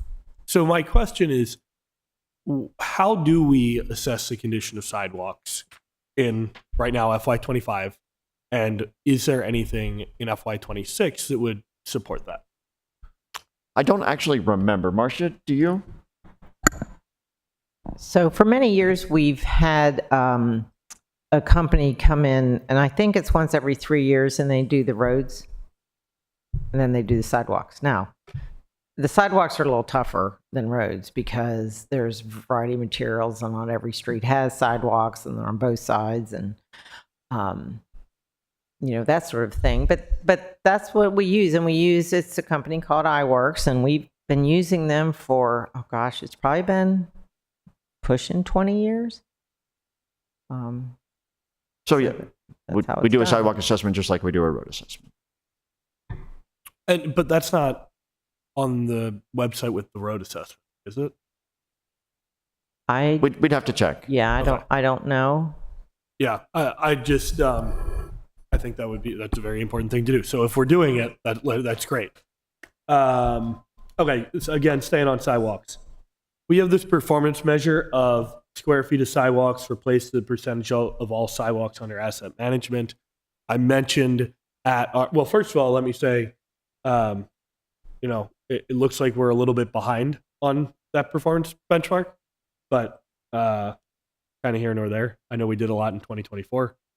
But my question really is, I've said this when we did this hearing, I've said it to you, Director Vogel, I've said it to the Assistant City Manager. I think it could be really good to break that out into a brick sidewalk and a concrete sidewalk because the costs are so different. And again, this gets back to how we think about performance metrics and making sure we're not, teaching to the test, as it were. How do you two, or either of you, feel about that? And what impact would it have on your operations if we were to break those into two metrics? That'd be fine. Yeah, I don't see a problem. Great, that was easy. Director Vogel, you mind if I ask you about a capital project that I didn't ask about on Thursday? Sorry, that was Thursday. I've forgotten everything. Looking at, it's the very first one, so hopefully if you remember any, you remember this. The Acton Cove Park project. I'm trying to flip to it myself. It went up significantly in cost, and as I understand, that's about getting a more durable bulkhead material. Could you describe a little bit more why we think we need that material, if it's going to look any different, any additional information on that? So I think that's just really what we did there is added the waterfront repairs to the Acton Cove project, which was originally simply some of the park drainage and landscaping that's in place now. That I think that happened in the last year or so. So this is a complete addition of scope, not a different choice of materials. And that will be a DNR funded project. I think we've got a grant in and that I expect to compete very well. There's a 50% match to that, but it's just essentially just a repair. That existing bulkhead and boardwalk is in significant disrepair. They only last maybe 15 years or so. Sure. Yeah, respectfully, I think we did have funding in the CIP that was supposed to go out in FY26 to fix the bulkhead. So that was budgeted for. Okay. And then now in this budget book, we have an additional $320, about $7,000 that says it's for a more durable bulkhead. So Interesting. I'll just have to check with that project manager. It Okay. could be that we're going to a vinyl or a composite piling as opposed to wood. yeah. That would be a reason for something like that. Okay. If you could go check with them, follow up with me on that, I'd really be interested to know, because that is definitely an important place. And on the one hand, I like the idea of more durable, less maintenance. That sounds great. On the other hand, bluntly, I don't want something ugly. So, yes, Alderwoman Finlayson.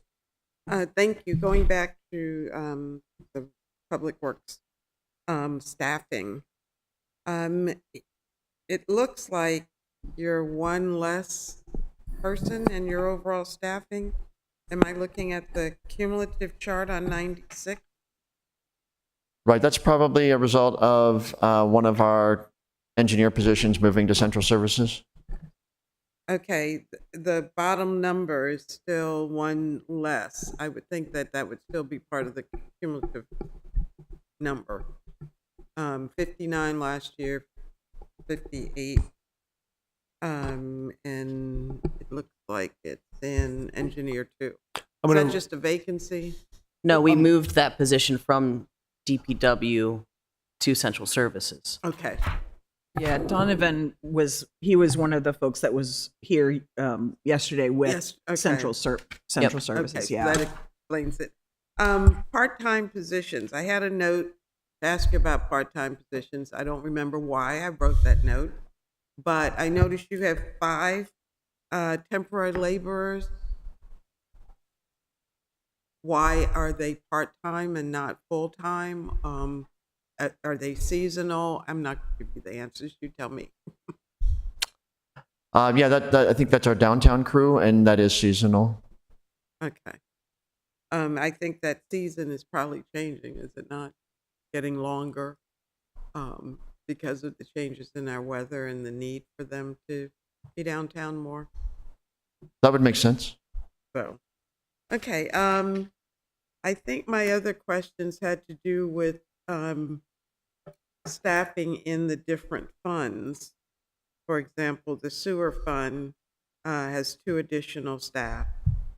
Are they moving from someplace else? Are they brand new staff? New. One says yes and one says They're new. Those are new. new positions. They're new. okay. So they're new positions. Are they that are in the mayor's budget? Correct. Okay.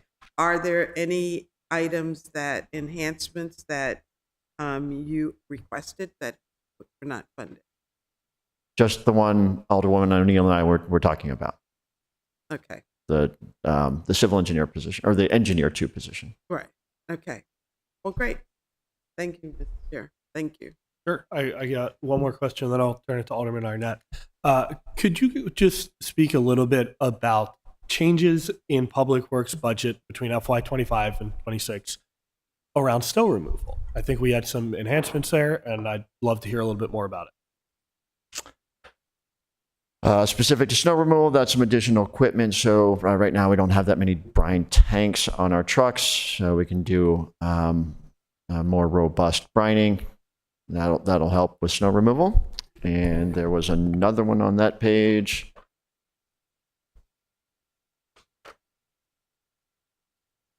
Oh, yeah, street signs. A street sign replacement enhancement.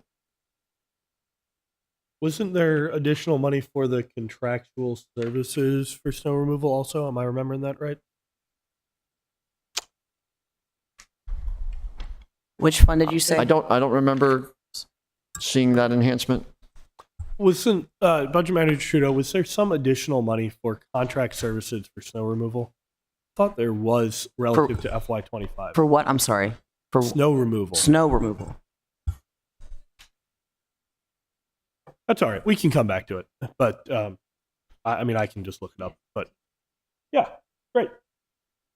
So yeah, excited that we're putting a little bit more towards that. And I think it brings us more in line with what we spent in the past year. Oh, you got it, Mr. Trudeau?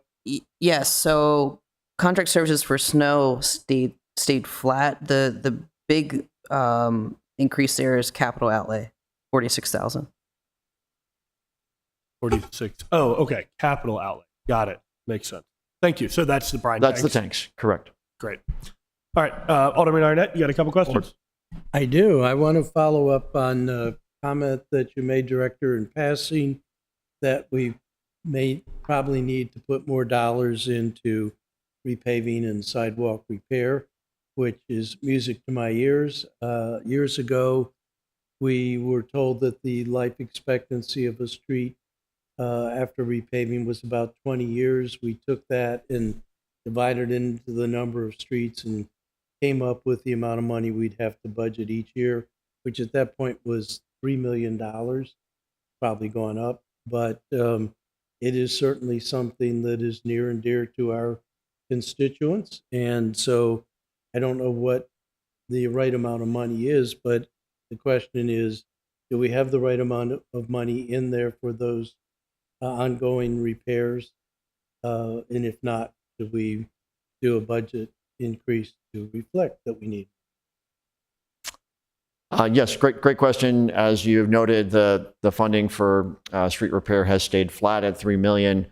Costs have steadily gone up over the years, and so to get us back to that equivalent buying power would be about $3.5 million a year. All right.